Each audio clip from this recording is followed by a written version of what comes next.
Masakan gadis kampung namanya kalau nggak bisa masak di tungku. Hai semuanya, assalamualaikum warahmatullahi wabarakatuh. Jumpa lagi bersama aku Ernawati. Apa kabarnya teman-temanku semua? Semoga selalu dalam keadaan sehat ya, dimurahkan rezekinya, dilancarkan segala jalan urusannya, dan tetap semangat. Oke, kegiatanku di hari ini yaitu ini aku lagi kepengen masak di tungku. Kebetulan gas di dapur aku itu habis, jadi ya sudah aku masaknya di tungku. Oke, sebelum aku memasak di tungku, ini aku mau olesi si wajannya dengan sabun colek seperti ini ya teman-teman, dari bagian belakangnya, supaya nanti lebih memudahkan aku ketika aku mencuci si wajannya. Karena kan biasanya kalau kita masak di tungku itu si wajan kita itu suka dembong-dembong ya, alias hitam-hitam. Jadi kalau misalkan kita pakai sabun colek seperti ini, nanti akan lebih memudahkan kita ketika kita mencuci si wajannya, dan wajannya akan kembali bersih seperti semula lagi. Ini cara aku ya teman-teman. Kalau misalkan teman-teman yang belum tahu, boleh banget ini ditiru cara aku seperti ini. Ini tuh efektif banget ya, bisa membersihkan si demongnya. Nanti pas di video terakhir aku bakalan kasih lihat ke teman-teman mencuci si wajannya ini tuh lebih gampang kalau misalkan kita pakai sabun colek seperti ini. Oke teman-teman, sekarang aku sudah berada di belakang rumah aku, yaitu di dapur tungku sederhana aku ini seala kadarnya banget. Dan ini aku mau nyalakan apinya terlebih dahulu. Biasanya aku kalau nyalakan api di tungku ini suka pakai daun kelapa yang sudah kering seperti ini ya teman-teman, supaya lebih mudah untuk menyalakan si apinya. Memang ya, kalau misalkan kita mau masak di tungku seperti ini kita tuh bener-bener harus ekstra sabar dan juga telaten banget, karena kan ini susah-susah gampang ya untuk kita bikin si api dari si tungku ini.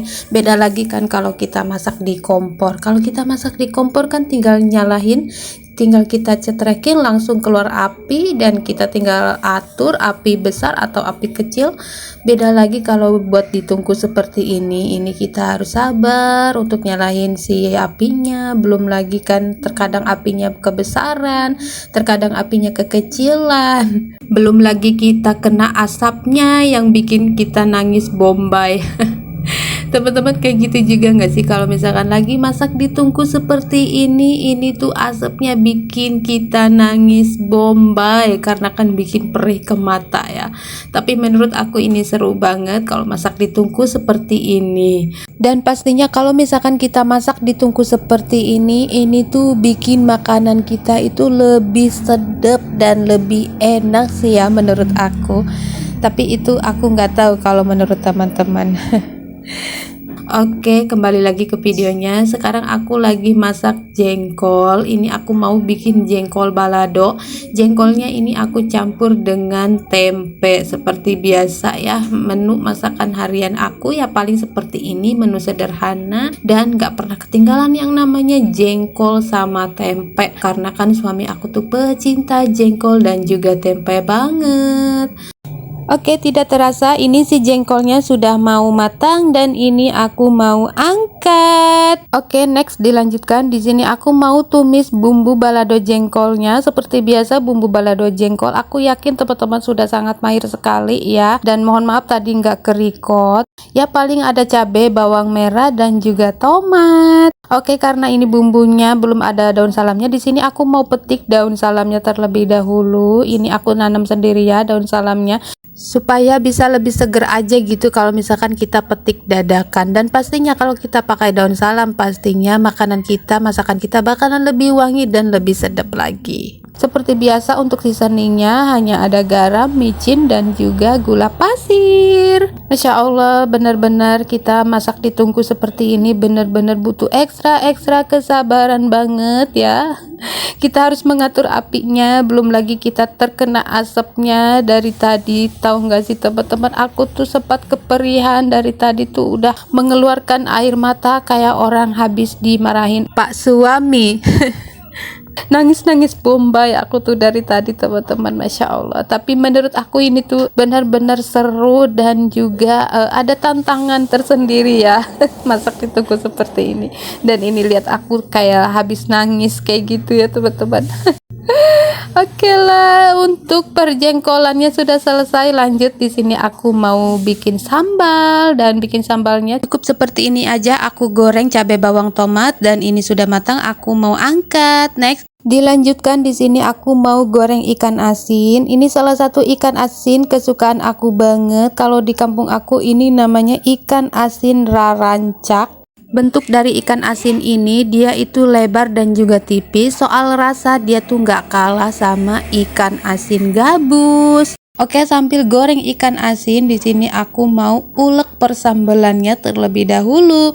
Ini sambalnya sudah aku bumbui terlebih dahulu tadi ya teman-teman. Jadi tinggal aku ulek-ulek aja. Seperti biasa ya, setiap hari aku tuh nggak pernah ketinggalan yang namanya sambal. Makan tanpa sambal itu kayaknya kayak kurang enak, kurang berselera gitu ya. Soalnya aku tuh pecinta sambal banget. Hampir setiap hari aku tuh bikin sambal. Apalagi dengan ikan asin, masya Allah, ini tuh jodohnya banget. Dan next dilanjutkan di sini aku mau rebus air, dan ini airnya sudah mendidih. Aku mau rebus si rebungnya. Ini rebungnya aku mau bikin coel sambal, dan di sini aku tambahkan sedikit garam supaya nanti ada rasa si rebungnya. Dan menurut aku si rebung rebus ini cocok banget dengan ikan asin dan juga sambal. Oke, tidak terasa alhamdulillah aku masak-masaknya sudah selesai. Ini dia menu sederhana aku hari ini, menu ala-ala kampung. Ada balado jengkol, ada ikan asin, ada rebusan rebung, ada sambal. Dan ini rebungnya nanti buat aku coel sambal. Ini cocok banget jodohnya dengan ikan asin dan juga sambal. Aku tuh kalau makan ini masya Allah itu bener-bener kalap, bikin aku kalap nasi, bikin aku nambah berkali-kali. Oke, setelah dari perdapuran tadi dilanjutkan di sini aku mau cuci wajannya. Ini wajannya aku yang tadi aku masak ya, bisa dilihat ya teman-teman, ini tuh demong, bener-bener hitam banget.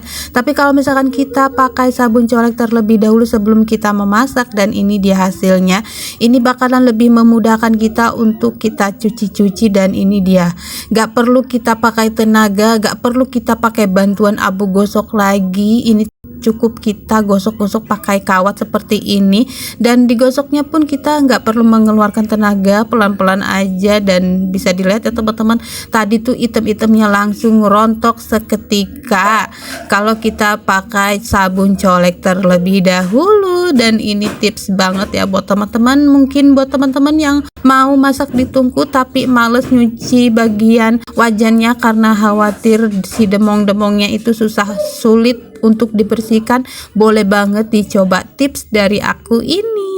Semoga tips aku kali ini bermanfaat ya buat teman-teman. Oke teman-teman, tidak terasa sudah berada di akhir video. Buat teman-teman yang sudah menonton, aku ucapkan terima kasih banyak. Semoga video aku kali ini bermanfaat dan menginspirasi. Sampai di sini dulu ya vlog aku kali ini. Bye bye. Wassalamualaikum.